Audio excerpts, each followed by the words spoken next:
Hello, hello, my fine noob school pupils. Welcome to class. As always, this, of course, is SC2 Noob School, making me your instructor, Trebus.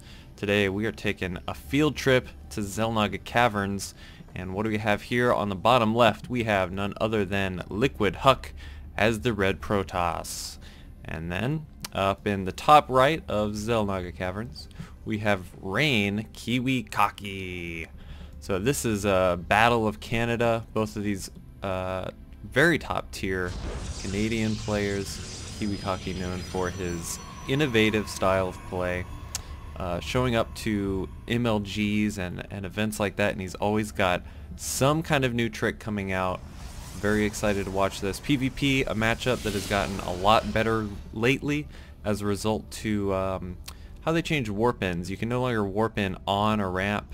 So you can actually block your ramp completely with one force field at the bottom now, and no, pylon shenanigans can happen warping up your ramp. So that's actually a good change, and it's opened up the matchup quite a bit to make it, just more dynamic, less 4-gate, which I think we can all be okay with.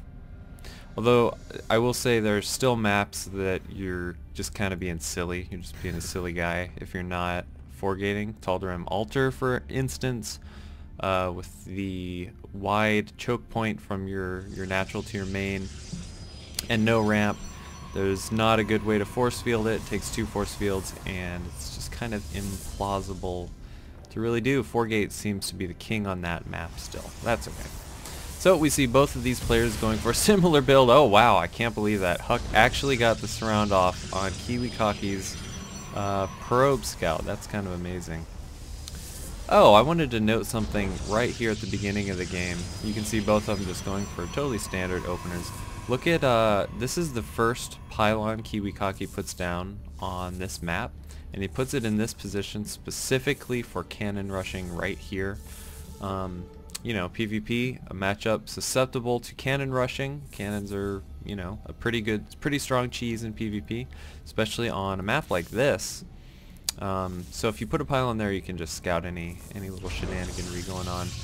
Huk's probe trying to be extra annoying, and as always, of course, Huk probes never take any damage, so you can see just the shields going down there. We see similar builds from both players coming out so far, but Huk finally making a divergence from his opponent by getting that quick second gas, chrono boosting out his cybernetics core here, and I'm curious what tech route we're going to be seeing. The kind of what's become, I don't know if you can really call it a standard, but it's something you see a lot in PvP now. Here we go. Okay, robotics facility coming out. So this is going to be a 3-gate robotics opening. There's different ways you can do this. As you can see, the way Huk is doing it is just getting 1 gateway, then straight to robotics, and then add your other 2 gateways here. And I think this 3-gate robostyle has kind of become the standard. So Huk going to try to poke in here with his 1 stalker, but going to be repelled by this stalker and zealot combo. And KiWiKaKi with his 2 gates compared to 1 gate from Huk is going to be able to push out and at least take map control. You can see he's very smartly checking around, making sure there's no proxy pylons coming. Neither player really knows what the other is doing. All they could look at was chrono boosts and see what the chrono boost levels are at, but those really don't even tell you all that much. Okay, so here we go. Alright. Huk did the gateway, robotics, then add your other 2 gateways. KiWiKaKi is going for a more, I guess it's a safer route, where you're getting your 3 gateways and then your robotics facility. So you'll be safer against attacks, but you won't get the observer out to scout what your opponent's doing nearly as quickly. Also, Huk getting blink. This is I'd say this is the standard continuation of the standard opening. Blink is always strong, especially when you have this observer out to blink up ledges. If your opponent tries to push out and you've got a bunch of blink stalkers, around here somewhere, you can just blink right into his base, and he basically has to come home to defend. Huck is going to try to be aggressive here. I don't know if this is a good idea when he sees the amount of units that KiWiKaKi has, and I guess he doesn't really know the gateway count yet, but he should assume that it's similar to his. So we'll see if he's actually going to try to poke out here. Both players getting an observer out, so we're going to try to see this little observer sniping battle. It can be quite intense at times. Oh, Huck going in, blinking back the injured stalker, trying to take out just what little he can on the edge of the base. You can see this pylon helps you at the beginning, but it can be a little bit of a liability at the end as well. Okay, not depowering any of the gateways, that's good. And Huck just poking his one stalker up and seeing the forces at the top. These are pretty even. It looks like Huck has a slight stalker advantage, but with the one immortal coming out, it's going to be very difficult. Oh, Huck not bringing his zealots in. I'm not sure what he's doing. I guess he's trying to poke in with just stalkers, but losing 2 or 3 stalkers there, and taking out a few of the zealots of KiWiKaKi. But really what matters is the stalker count more so than the zealot count. The zealot count will just help you if your stalker count is better. Snipe down on the observer, trying to push in with these blink stalkers as much as he can. He's got 4 or 5 in the back not doing anything, forced to blink away, and these stalker numbers are just continuing to be even. We can see right now KiWiKaKi has 29 probes compared to Huck's 25. So really the longer this battle goes on, the more in favor KiWiKaKi is going to be. Huck's still trying to be aggressive. He's notoriously confident with his micro blinking forward and getting the immortal, but I don't know if that was worth it. Took a lot of hits coming out of there. Obviously, if you use your blink as an aggressive blink, then you can't blink to get away. So looks like Huck's gonna pull back, and yeah, this is what I was talking about. This is that positioning where if your opponent tries to get out, you can just you know, possibly blink inside of his base and just take him out. KiWiKaKi's still with the unit advantage. Huck trying to be sneaky and possibly pick off a stalker or 2 here. You can see how important unit retention is in Protoss vs. Protoss, probably more than any other matchup. So Huck still staying on the 3 gateways, adding on the 4th gateway and getting another observer out. I'm not sure if, I guess his observer got sniped. Possibly it did. Yep, so getting another observer out.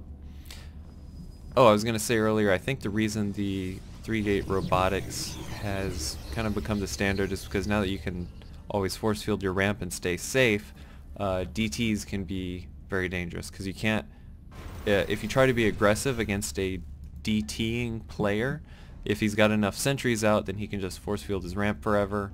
If you're going for maybe 3-gate blink stalkers or maybe even 4-gate blink stalkers, you know, you're not going to have your robotics nearly in time. So Huck getting a little overzealous here, trying to push out, but he's certainly got to know his army is significantly weaker right now. We have 82 supply for KiWiKaKi versus 66 for Huck.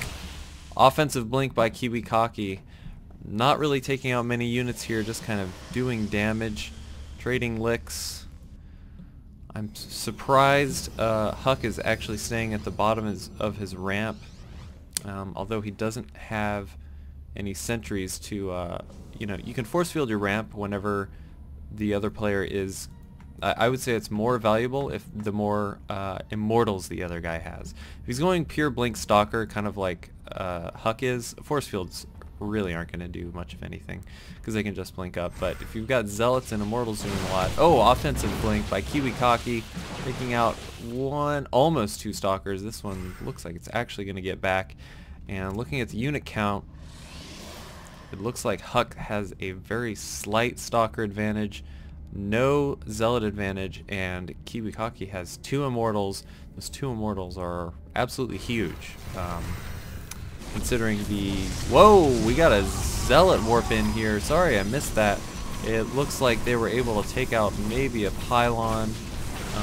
Not getting too many kills here. Not going straight for the probes. Smart idea or not, I'm not quite sure, but it certainly forced KiWiKaKi to come back home. And with this, Huck is going to try to take map control, placing here at the bottom of the ramp.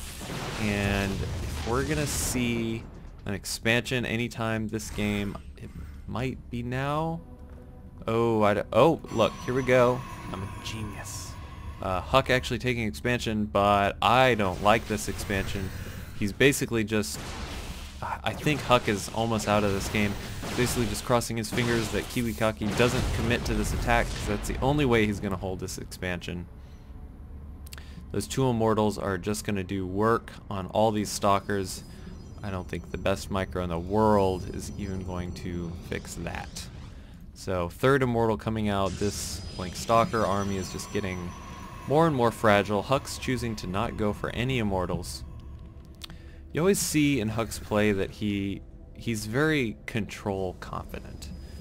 He feels like if he can out micro his opponent, he can beat most people, but KiWiKaKi, pretty good micro himself. Not bad at all. Robotics Bay just sitting idle for quite some time. Ooh, Huck still thinks he can get this Nexus open. Going into a little bit of an immortal transition and staying. You can see this game is just a one base fest. Nobody's really able to take a base. If anyone could, KiWiKaKi could right now. But I think the better move for him is to just go in for the kill. And it looks like that's what he's going to do. Both players setting up, trying to get the best arcs they can. I just don't know if Huck can take this army. I mean, Archons can be good against really everything in this army. And here we go. The engagement is coming. Some of the Huck Zealots in the back. Oh, one Archon going down very quickly. These range 6 immortals are getting a lot of hits in here. 2 of these immortals constantly firing on stalkers, and Huck is trying to do his best to blink, but with offensive blink with KiWiKaKi just pounding through this army. And there's the good game by Huck. A good example of a PvP, I think here, a modern day standard PvP.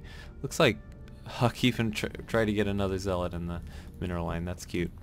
But yeah, a good example of a modern PvP. You can see how dangerous getting an expansion is whenever you are not significantly ahead of your opponent and you don't have any real way to secure it with some kind of tech advantage or something like that. So that was Huck vs KiWiKaKi. Thank you guys for watching. GG.